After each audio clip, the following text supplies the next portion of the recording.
अस्सलामुअलैकुम व्यूअर्स। आज मैं आपको टंग के बारे में बताऊंगा कि टंग क्या है, ये किस तरह से इसकी डेवलपमेंट होती है। इसकी एनाटमी के बारे में मैं आपको बताऊंगा और आपको ये भी बताऊंगा कि किस तरह से हम मुख्तलिफ़ तरह की टंग्स को देखते हैं मुख्तलिफ़ तरह के मरीज़ों के अंदर। अब चलते हैं इसकी इंट्रोडक्शन की तरफ। तो देखा जाए कि tongue is a muscular organ which is situated in the floor of the mouth and it is associated with the functions of taste, speech, mastication and डिग्लूटेशन।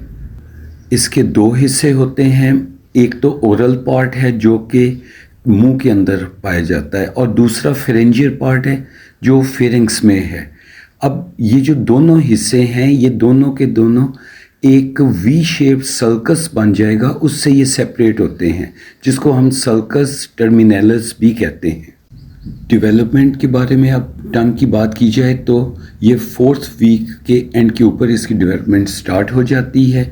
इसकी डेवलपमेंट एंटीरियर 2/3 और पोस्टीरियर 1/3 पोर्शंस में अगर हम डिवाइड करें तो anterior 2/3 में 2 lateral swellings बनती हैं और एक मीडियन स्वेलिंग जिसको हम ट्यूबरकुलम इम्पार कहते हैं। ये फर्स्ट ब्रैंकियर आर्च से बनते हैं और इस ब्रैंकियर आर्च की जो नर्व सप्लाई है वो lingual nerve and chorda tympani है। जो पोस्टीरियर 1/3 ऑफ द टंग है वो एक लार्ज पार्ट है जिसको हम हाइपोब्रैंकियल एमिनेंस कहते हैं। ये थर्ड आर्च से बनता है।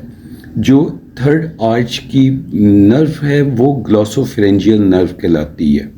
जो पोस्टीरियर मोस्ट पार्ट है, सबसे जो पीछे का हिस्सा है ज़ुबान का, वो 4th आर्च से बनता है और इसकी नर्व सप्लाई है सुपीरियर लेरेंजियल नर्व।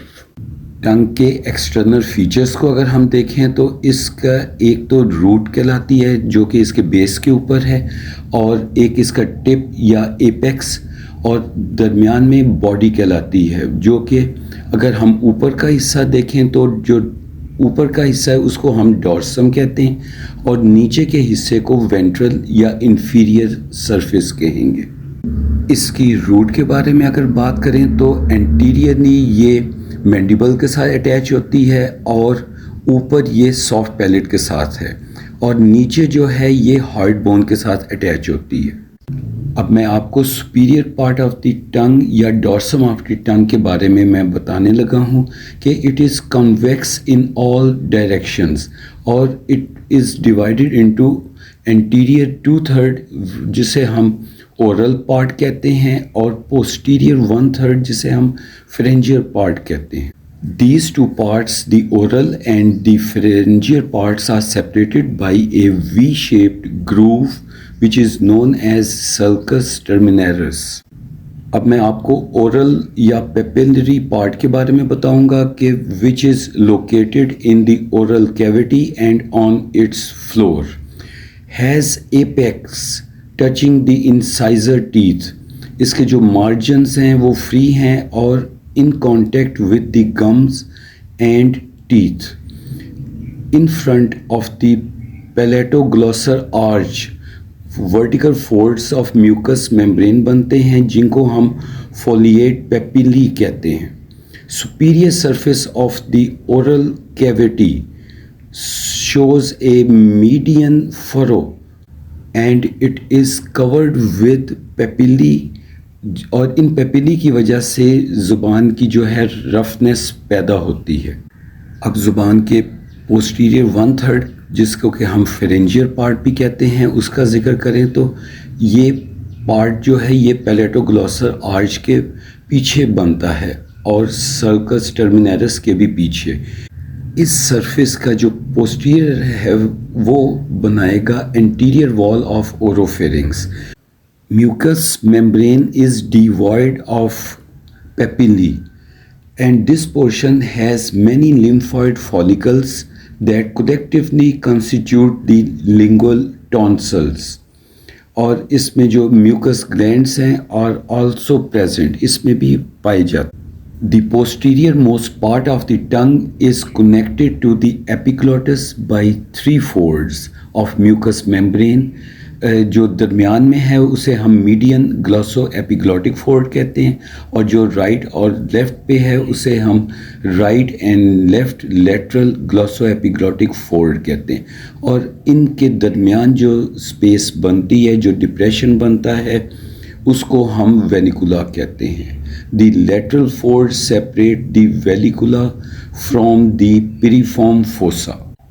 अब इसकी इंफीरियर सरफेस की बात की जाए तो मीडियन के ऊपर स्मूथ मसल मेम्ब्रेन पाई जाती है जिसे हम फ्रेनुलम लिंगुअली कहते हैं, और इसके दोनों साइडों के ऊपर वेन्स पाई जाती हैं जिनको हम डीप लिंगुअल वेन्स कहेंगे, और इसके जस्ट लेटरली जो है बाहर की तरफ दोनों वेन्स के म्यूकस मेम्ब्रेन की लेयर्स पाई जाएंगी जिनको हम प्लाइका फिम्ब्रेटा कहते हैं। अब ज़बान के पेपिली के बारे में बात करें तो these are projections of mucous membrane जो कि एंटीरियर 2/3 ऑफ द टंग के ऊपर पाए जाते हैं, और इनकी खासियत ये है कि ये ज़ुबान को रफनेस की अपीयरेंस देते हैं। और ये पेपिली जो हैं ये फिलीफॉर्म, फंगीफॉर्म, फोलिएट और सर्कमविलेट पेपिली कहलाते हैं।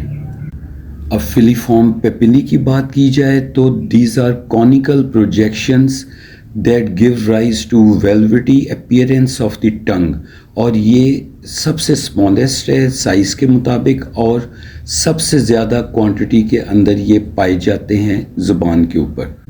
These papilla are covered with keratin and are pointed. They are the smallest and most numerous, and they are devoid of taste. It means that they are not concerned with the taste because they don't have taste buds. Folate papillae are small folds of mucosa just located in front of palatoglossal arch along the lateral surface of the tongue. Fungiform papillae are present near the tip and margins of the tongue, and they are smaller than the circumvallate papillae. They contain few taste buds, and the red color of the tongue is due to these fungiform papillae. The last type is the circumvallate papillae. These are large in size, 1 to 2 mm in diameter, and are 8 to 10 in number, and are arranged in the form of V in front of the sulcus terminalis. In a V